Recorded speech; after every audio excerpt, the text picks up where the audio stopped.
Sa kanyang pag-asik, may binhing nalaglag sa daan. Dumating ang mga ibon at tinuka ang mga iyon. Sino pa yan? Yung mga nasa daan na yan. Sila yung mga Parasi, mga Sadusi.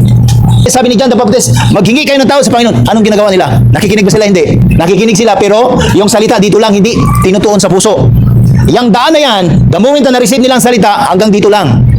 Pag pumunta na dito, is nuts na. Bakit? Kasi yung isipan nila full of principle. In these last days, it is the battle of principle. Kailangan dyan na tinatawag na compassionate love. Amen. Panahon natin ngayon, sino? Sino yung mga Parasi, mga Sadusi? Matthew chapter 10 verse 7 to 8. For the kingdom of God is at hand. Heal the sick. Cleanse the leper. Even raise the dead. Ibig sabihin, you are performing supernatural. Sino yung maraming nalalaman sa ganito? They are knowledgeable. Pero yung mga signs and wonder, di sila maniwala. Hindi daw totoo yung laying hands. Hindi daw totoo yung speaking tongues. Kaya di nila pinapractice. Na-imagine nyo ba kung sino? Marami hindi. Marami. Kaya yung ganitong sambahan, Pam, ihanda na natin yung sarili natin.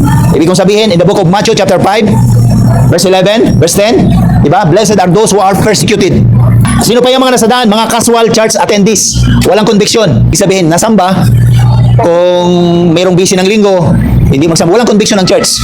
Kumbaga parang ang church parang ano lang, daanan lang. Walang responsibility. Sila yung mga taong walang church family.